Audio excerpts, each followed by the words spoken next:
His text came at 7:42 p.m. Borrowed your cheap necklace for my date. Thanks. Cheap. That word told me everything. He didn't know what he was holding. He thought it was just another trinket from my collection. He thought he could mock me, take without asking, and I would laugh it off like always. I typed back one line, "Have fun." Then I called my security team. Report theft of inventory item #3338, sapphire necklace, 1 million valuation.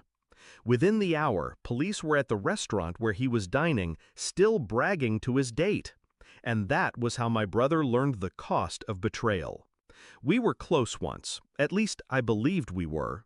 I grew up protecting him, covering his mistakes, lying for him when he stole cigarettes from Dad's drawer or cash from Mom's purse. I thought that's what siblings did, protect each other, no matter what. When our parents died, I took on the role fully. He was reckless. I was responsible. He drank through his inheritance in a year. I invested mine. He crashed cars. I built a company. Still, I never turned my back. I paid his debts. I found him work. I let him stay in my house when he lost his apartment. I told myself I was saving him. But saving someone who enjoys drowning is just another form of suicide.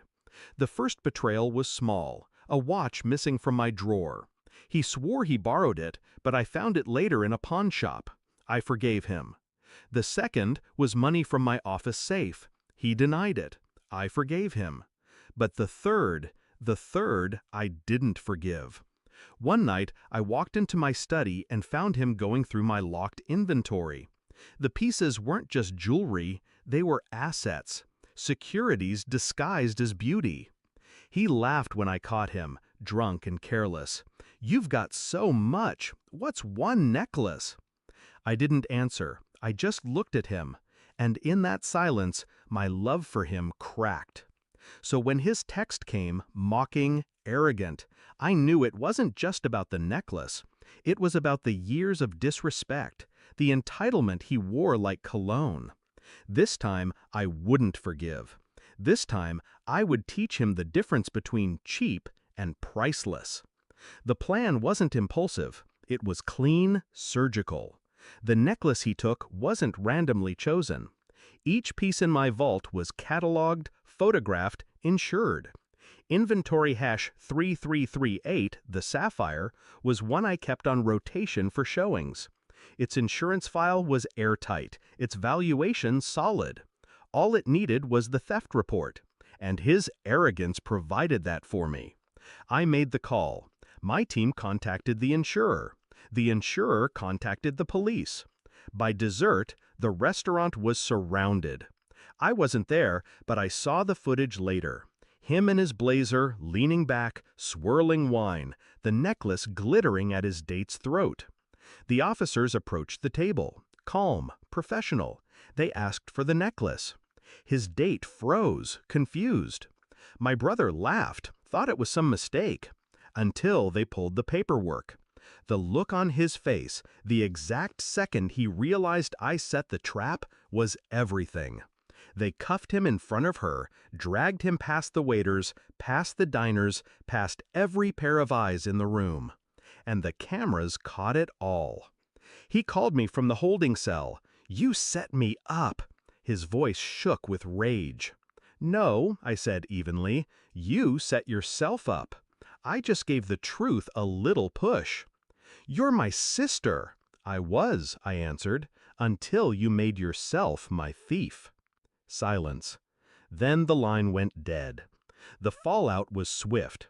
$1 million theft charge isn't something you talk your way out of. His record didn't help.